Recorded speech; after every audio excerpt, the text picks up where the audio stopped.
Olá, gente. Professor Marcos Dominis, professor de arte. A gente continua nosso cursinho preparatório PAS, Enem, UEMA. Não necessariamente nessa mesma ordem. Professor, onde é que está acontecendo isso? Corre lá na plataforma Gonçalves Dias, no canal do YouTube. Segue a gente nas redes sociais, no Instagram, né? Porque esse é um projeto do governo do estado, né? Administrado pela Secretaria de Educação. Tem muita coisa boa para vocês. Tem um link aí com as informações e tudo que eu falar aqui vai estar disponível para vocês e dos outros professores também. A gente vai falar de quê? Ainda a arte contemporânea, professor? Com certeza. A arte contemporânea ela não cai no Enem, ela se joga de paraquedas. Todo ano cai arte contemporânea no Enem. Não tem para onde correr. Então, quanto mais você entender sobre isso, melhor. Texto 1. Professor, como é que uma fotografia, uma imagem pode ser o texto? Por isso que alguns professores, e eu também, muitos professores, falamos sobre interpretação de texto. Interpretação de texto não é só o que você leu, não são só as letrinhas. A imagem, então a gente vai ter que entender e analisar a imagem para entender que isto é uma leitura visual. Professor, o que é leitura visual? Leitura visual, bebê, é quando você pega tua rede social, fica passando o dedo, né, e olha assim, gostei, isso aqui é legal. Quando aquele vídeo para, chama-se leitura visual, por quê? Porque ele te chamou a atenção, aquela imagem, aquela foto, aquele vídeo de alguma maneira, e o fato de ter chamado a atenção de alguma maneira, ela traduz, transmite algum tipo de informação, mensagem. Pode ser positiva, pode ser negativa, mas uma coisa é certa. Ela te chamou a atenção, ela te força a uma leitura que você nem sabe que está fazendo. Imagem 1, texto 1. Fotografia de Jackson Pollock, um pintor americano de um estilo chamado expressionismo abstrato, pintando em seu ateliê. A fotografia é feita pelo Hans Namuth, em 1951. Jackson Pollock, essa figura bem aqui do quadro, ele pegava tinta, molhava no pincel e respingava. Tanto é que ele é chamado de respingador, ou pintura em ação, ou action painting. Mas ele definia seu trabalho como expressionismo abstrato. Pode parecer estranho, pode parecer um emaranhado de linhas, mas eu já fiz essa experiência, inclusive com alunos em sala de aula. Um quadro desse, principalmente para análise psicológica, ela diz mais sobre você do que você imagina. Professor, eu não entendi. Dependendo da forma como as linhas estão dispostas, dependendo da forma como você ouve uma música, dependendo do teu estado emocional que você dança ou não, aquela música, aquele filme que te coloca assim num estado de êxtase, de prazer, de alegria, de angústia, isso tudo é um processo de catarse. Reflete o que você sente, o que você pensa, o que você está sentindo naquele momento. Na pintura não é diferente, cada qual, não sei cada qual, mas uma obra dessa pode revelar muito sobre o estado emocional de alguém. Tanto é que o pessoal da psicologia usa muito a imagem para poder expressar, falar, se comunicar ou comunicar-se. Texto 2. O mesmo Jackson Pollock, né? Só que agora ele é feito pelo Vic Muniz, que é um artista brasileiro, que usa materiais diferenciados para fazer sua obra. Nesse caso, ele fez e pintou com chocolate derretido. Oi? Como assim, professor? Pois é, a foto do Jackson Pollock, a foto de 1951, e o quadro feito pelo Vic Muniz, com a mesma coisa, com o mesmo tema, só que com chocolate desenhado com um bico. Ele conseguiu desenhar, pois é, e ele não usa só chocolate, geleias, mostarda, lixo, sucata, material de reciclagem. A obra dele já virou até abertura de novela em emissoras grandes aqui do Brasil. E essa obra está no Museu de Arte Moderna de Nova York e foi feito em 1977. Beleza? A questão é, Enem 2019. Utilizando chocolate derretido como matéria-prima, essa obra de Vic Muniz reproduz a célebre fotografia no processo de criação de Jackson Pollock, aquele que pegava tinta e respingava. Só que ele faz isso com chocolate, o Muniz. A originalidade dessa releitura reside na letra A. Apropriação parodística das técnicas e materiais utilizados? Talvez. O que é parodística? Comparação. Então, eu utilizo para fazer uma coisa, outro material. Professor, eu não entendi. Eu vou fazer a Santa Ceia de Da Vinci, só que ao invés de pintura, eu vou fazer com papel. Eu posso fazer? Posso. Eu vou fazer a Santa Ceia de Da Vinci, só que ao invés de papel, eu vou utilizar madeira. Posso? Posso. Eu vou fazer a Santa Ceia de Da Vinci, só que ao invés disso, eu vou fazer com gelo. É possível? Claro. Então, nesse caso, eu estou criando novas estruturas de técnicas para fazer uma coisa que já é conhecida, uma releitura. Talvez sim. Reflexão acerca dos sistemas de circulação da arte. Sistema de circulação da arte é Esse quadro está no Museu de Nova York, então ele pode rodar para outros lugares? Talvez sim, talvez não, mas o objetivo dessa obra seria esse? Nem tanto. Tem lugares que têm tendências mais para isso, tem lugares do mundo de galerias que têm tendências mais para outra coisa. No Nordeste o pessoal gosta mais de uma coisa, no Sudeste gosta mais de outra. Então esse sistema de circulação da arte depende muito, talvez o objetivo não seja esse, mas pode ser que sim. Simplificação dos traços da composição pictórica. Composição pictórica, pictórica refere-se à imagem. Da composição da imagem, talvez não foi tão simples. Desenhar com chocolate derretido não deve ser uma tarefa fácil. Né? Ainda há pouco eu conversava com um artista que estava vindo comigo, que trabalha comigo, e ele disse que a primeira vez que ele foi pegar num spray para desenhar, ele achava que era uma coisa simples e descobriu que a técnica é um pouquinho mais complexa do que se imagina. Sim, composição de linguagens artísticas distintas? Não, porque você tem uma mudança de técnica para o mesmo tema. Então tem nada, são várias delas, é só uma pintura, é só não, é uma pintura feita da mesma maneira, só que com chocolate ao invés de tinta. Crítica ao advento do abstracionismo? Não. Mesmo sendo a obra do Pollock expressionista abstrata, ele não faz essa crítica, o objetivo é só fazer uma releitura.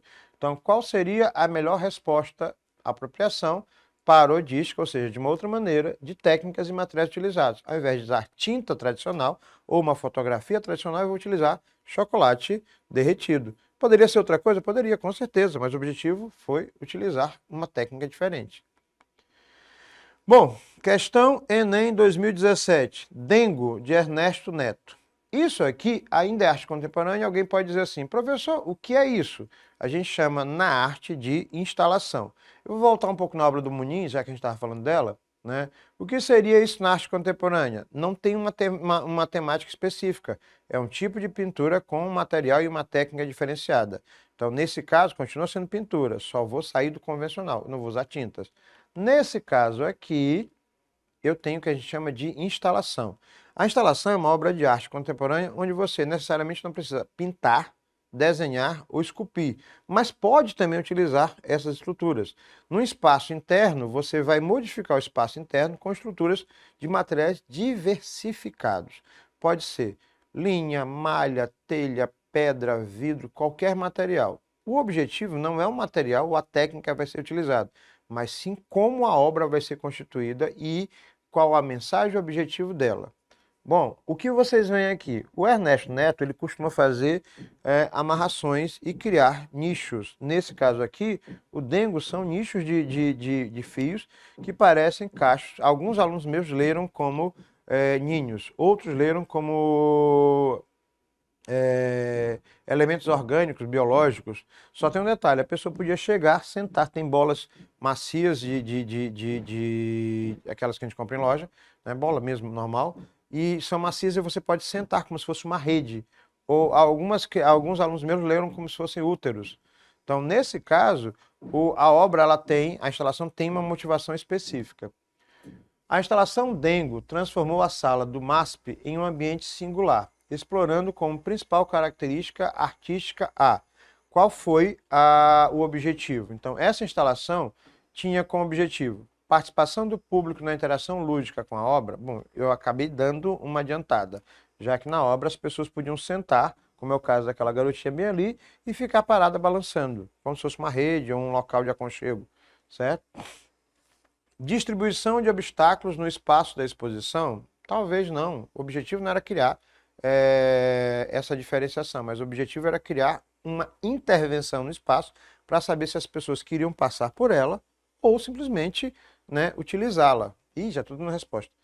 Letra C. Representação simbólica de objetos oníricos. Professor, o que é onírico? Quando eu digo isso, me parece um filme, né, do metaverso, do multiverso de alguns heróis que vocês assistem. Um desenho animado onde a pessoa viajou bastante com elementos completamente mágicos, oníricos, simbólicos, como se fossem sonhos. Talvez sim, talvez não.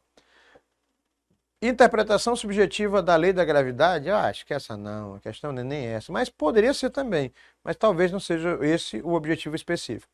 Valorização das técnicas de artesanato? Bom, aqui não tem só técnica de macramê, que é uma técnica artesanal. Tem uma série de conceitos nessa instalação. Falei sobre arte conceitual em outra aula.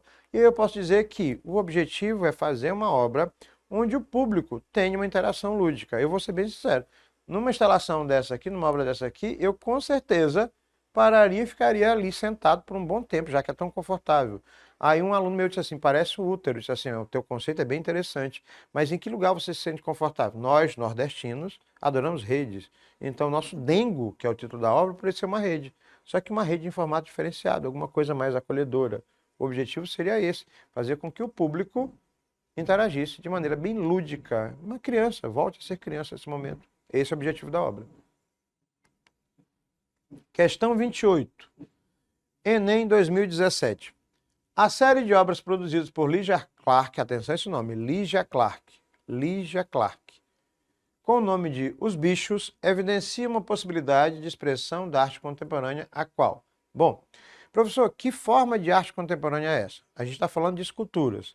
Só que as esculturas são feitas, no caso da Lygia Clark, em placas de metal com dobradiças. O objetivo dessa escultura, que ela chama de bichos, que alguns veem aves e outros vê um elemento que pode ser modificado, já que na hora que você mexe na escultura, ela muda de formato e muda a concepção, por isso a comparação com o bicho, ela repensa o conceito da arte chamada, da forma de arte chamada escultura. Ela não é uma escultura estática, ela já começa a criar movimentos que a gente chama de arte cinética. Não é um exemplo específico da arte cinética, mas é um caminho para que isso aconteça. Mas o que é arte cinética? Onde ela se movimenta. Né? A Olimpíada que teve no Brasil, a escultura que abria as Olimpíadas do Brasil era uma escultura cinética que representava o Sol, onde isso está em movimento. Professor, e quem é Lygia Clark?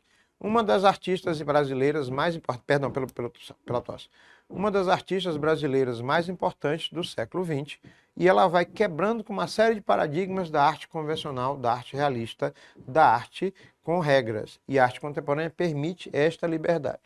Então, Bichos evidencia a possibilidade de expressão da arte contemporânea, a qual? Ela solicita a interação do público com a obra. Olha, nós novamente aí. Né? E eu disse que ela tem dobradiças e que você pode mudar. 2, letra B, enfatiza a visão sobre os demais sentidos corporais. Como assim? Tato, visão, olfato, paladar e audição. Então eu vou voltar na obra. Professor, qual é o objetivo da obra? Tocar nela e modificar a obra. Já dei a resposta. Né? Letra C, privilegia a representação de elementos da natureza. Professor, aquela obra nem parece um bicho, mas ela chama de bicho não por causa da aparência, mas sim pela movimentação que é literalmente permitida. Letra D, provoca o resgate de técnicas tradicionais da escultura. Técnicas tradicionais da escultura? Acho que talvez não. Técnicas inovadoras da escultura. Letra E, requer ao observador o conhecimento do objeto representado? Não, eu não tenho nenhum tipo de necessidade ou desejo, ou então regra de dizer, eu entendi o que está sendo feito, eu quero pensar sobre ele, que é o princípio da arte contemporânea. Do que isto trata? Solicita a interação do público com a obra, não tem para onde. Se ela permite que você modifique, deixar claro, essa obra veio para cá, para São Luís, e o pessoal não permitia. Por quê? Porque com o passar do tempo, mesmo que a proposta seja essa, né, se você quer que a obra ela realmente dure, a nossa quantidade de bactérias na mão acaba criando oxidação no metal. Então só é possível hoje se você estiver utilizando luvas para evitar esse tipo de infecção de bactérias com a obra. Caso contrário, você vai ter uma obra que não vai ter perenidade. E nesse caso, mesmo que originalmente a observação fosse essa, atualmente não é permitido tocar na obra como em exposições ao longo do mundo. Beleza? Enem 2016. A origem da arte, olha, essa minha intérprete vai amar, porque ela já foi lá em Inhotim. Ela está dizendo, concorda. A origem da obra de arte 2002 é uma instalação seminal da obra de Marilá Dardot, apresentada originalmente em sua primeira exposição individual no Museu de Arte da Pampulha, em Belo Horizonte. A obra constitui um convite para a interação do espectador. Atenção a isso, interação do espectador. Instigado a compor palavras e sentenças e distribuí-las pelo campo. Já vou mostrar para vocês. Cada letra tem o feitio de um vaso de cerâmica, ou será cada vaso de cerâmica tem o feitio de uma letra. À disposição do espectador encontram-se utensílios de plantio, terras e sementes. Explicando para vocês antes de continuar lendo a questão. Nessa obra de arte contemporânea, que é uma intervenção, o que é uma instalação, a pessoa podia pegar um vaso que tinha o formato de uma letra.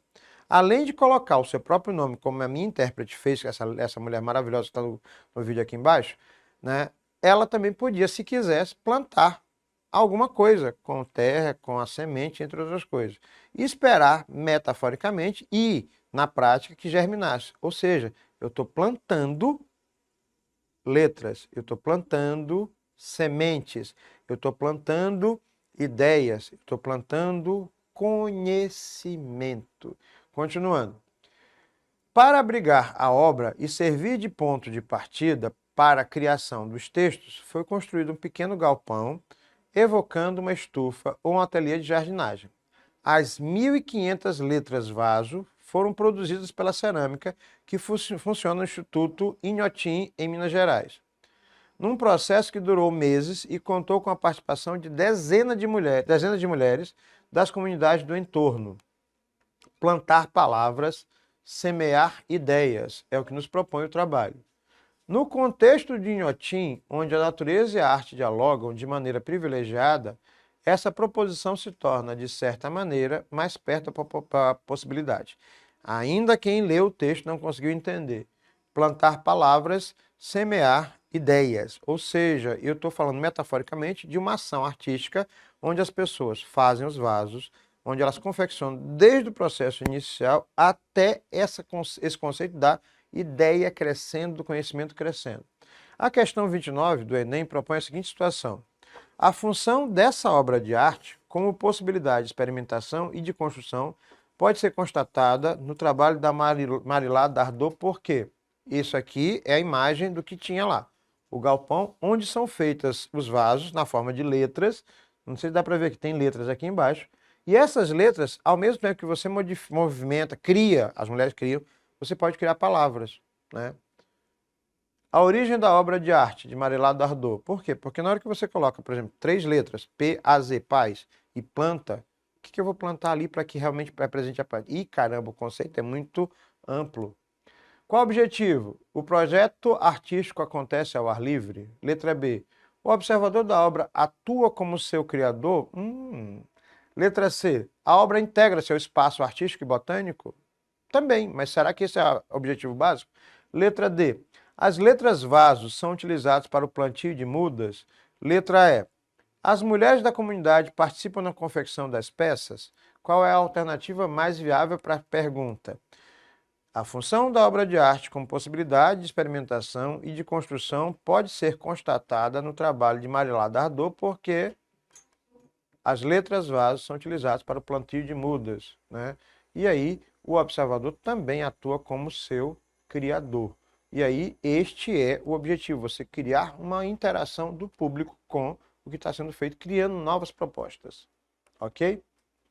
Cinema brasileiro. Professor, cinema cai no Enem? Sim, como conceito, como obra de arte. Nesse caso, o cinema brasileiro é história também do Brasil, porque ele não é só uma forma artística. O cinema brasileiro, principalmente, conta o Brasil na forma de uma série de valores culturais, sociais, políticos, mas também históricos. Cinema brasileiro. Texto 1, cinema novo. O filme quis dizer, eu sou o samba. A voz do morro rasgou a tela do cinema e começaram a se configurar. Visões das coisas grandes e pequenas que nos formaram e estão a formar. Todas e muito. Deus e o diabo, vidas secas, os fuzis, os cafajestes, o padre e a moça, a grande feira e desafio. Outras conversas sobre os jeitos do Brasil, né? Isso é um texto de uma música chamada de Caetano Veloso e Gilberto Gil no disco Tropicália 2. Bom, cinema novo não é só o cinema em si, mas também é o título de uma música que é chamada Cinema Novo. E aí eu fiz essa metáfora para a gente entender. A música, o cinema, a dança, todas essas atividades artísticas, elas formam o padrão cultural que nós temos no Brasil. E o Brasil é um país continental. Então, quando você fala de aspectos culturais, você não pode falar somente do que você acha que é cultura, que são as manifestações folclóricas, que envolvem dança, teatro, produção audiovisual, cinema, entre outras coisas. Então, professor, como entender isso? Quando ele fala Deus e o diabo, vidas secas e fuzis, eu estou fazendo referência a elementos da cultura nordestina, como são cantados no cordel, estou falando de Vidas Secas, de Graciliano Ramos, Os Fuzis, que é um outro livro, mas também é uma representação da ditadura militar. Cada pedacinho desse aqui, Eu Sou o Samba, a Voz do Morro, rasgou a tela do cinema. Quando o samba, que é criado de uma forma elitizada, depois marginalizada, depois ela sobe o morro e representa durante décadas um povo que é colocado num patamar inferior. Eu estava até conversando isso hoje pela manhã com um grupo de alunos e amigos, né? Como os processos culturais, os maiores que a gente tem em São Luís do Maranhão, né? E aí eu vou puxar o gancho para a área onde eu moro, a Maioba, né? Onde as pessoas vão em arraiais extremamente sofisticados e cantam, né, as toadas do Bumba Meu Boi da Maioba. Só que o Bumba Meu Boi da Maioba é uma manifestação de patrimônio cultural da humanidade folclórica, né? De representatividade gigantesca do Maranhão, mas os cantadores, as pessoas que produzem, são gente de comunidade, gente de zona rural, gente simples. Ou seja, essa cultura popular, que hoje é elitizada, sob uma série de aspectos, ela é produzida pelo povo. E aí vem a questão. O cinema brasileiro partiu da consciência do subdesenvolvimento, da necessidade de superá-lo de maneira total. Para quem não entendeu, vou já repetir, vou repetir a questão toda. O cinema brasileiro partiu da consciência do subdesenvolvimento, da necessidade de superá-lo de maneira total, sem sentido estético, filosófico, econômico. Superar este subdesenvolvimento com os meios de subdesenvolvimento. Tropicalismo é o nome dessa operação, por isso existe um cinema antes e depois do tropicalismo. Nós temos o hábito de subvalorizar o que nós temos. Começa por aí. Agora, nós não temos mais medo de afrontar a realidade brasileira. A nossa realidade, em todos os sentidos e todas as profundidades. Glauber Rocha falando sobre o tropicalismo. Quando a gente começa a pensar sobre isso, a questão nos diz a seguinte situação. Uma das aspirações do cinema novo, movimento cinematográfico brasileiro dos anos 1960, incorporados pela letra da canção e detectáveis no texto de Glauber Rocha, está na letra A, retomada das aspirações antropofágicas pela prática intertextual. Letra B, problematização do conceito da arte provocada pela geração tropicalista. Letra C, materialização do passado como instrumento de percepção do contemporâneo. Letra D, síntese da cultura popular em sintonia com as manifestações artísticas daquela época. E a letra E, formulação de uma identidade brasileira calcada na tradição, cultura e na crítica social. Eu vou adiantar que é a última, por quê? Porque quando a gente fala de cinema, a maioria de vocês diz que o cinema brasileiro não presta sem consumir. Olha como este ranço existe. A gente acha que o que a gente produz aqui no Brasil, aqui no estado, aqui na cidade, é menos importante quando a gente tem, por exemplo, uma manifestação cultural folclórica maranhense, que é patrimônio cultural da humanidade. Toma essa, né? Eu quero que vocês pensem sobre isso. Professor Marcos Dominici, e a gente vai ficando por aqui. Corre lá no Instagram, corre lá no YouTube, a gente tem todo o material disponível para vocês. Um abraço. Fui!